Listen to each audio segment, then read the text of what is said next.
Burn the boats. You have for sure heard it. An ex Shark Tank investor wrote an entire book about it as the secret to success, this idea of selling out to plan A, leaving yourself no way back so that when it gets hard, you can't quit. And it sounds brave, but it's also terrible advice for small business ownership.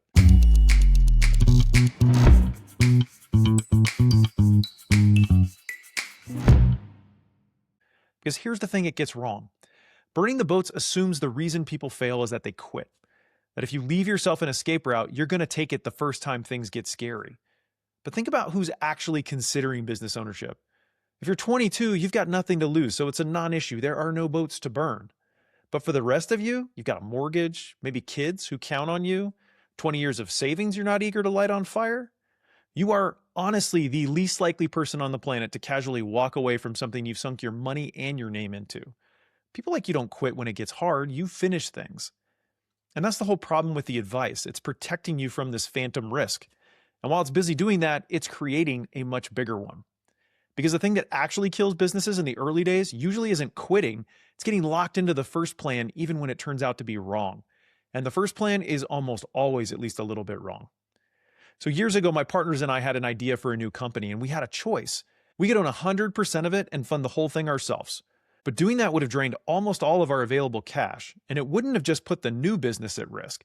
It would have also put our existing business at risk as well. So we didn't do it. Instead, we put in a third of the money and we raised the rest from outside investors. And within 6 months, that looked like a really big mistake.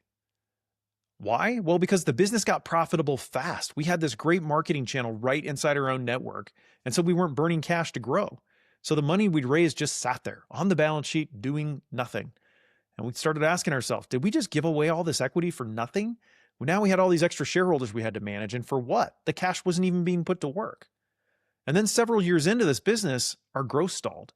We hit this point where the easy channel had just run its course, and the next stage was going to require a much greater investment. And so we made an aggressive move to get there, and it didn't pay off the way we expected, or at least not quickly enough. Which is exactly when that cash, the cash we'd been second guessing for multiple years, this equity we thought we'd given away for nothing, became the thing that saved us. Because it gave us the firepower to push into the next stage, and maybe just as importantly, it gave us the buffer to survive a bet that didn't pay off. This cash wasn't dead weight, it was actually optionality. We just couldn't see it yet because optionality rarely looks valuable until the moment you actually need it. And that's why it's worth keeping your boats. Optionality isn't an escape hatch for quitters. It's the ability to change course when reality tells you something you didn't know when you started. And once you see it that way, you start noticing the boats people burn without realizing it. I talked once with a brewery owner who was offered a 25% discount to buy all the equipment his business plan said he'd need 3 to 4 years out. On paper, it was a great deal, and he almost took it. Instead, he passed, and it turned out to be one of the best decisions he ever made because it took him so much longer than he expected to fill even his initial capacity.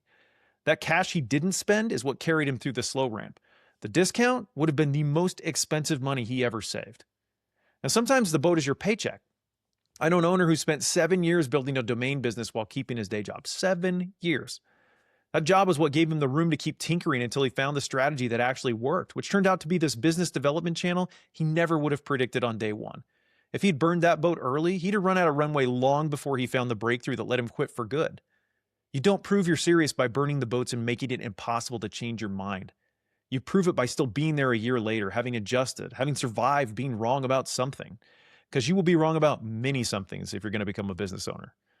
Don't quit your daydream, and don't torture your way out of your own options just to prove you're serious. Cheers, y'all.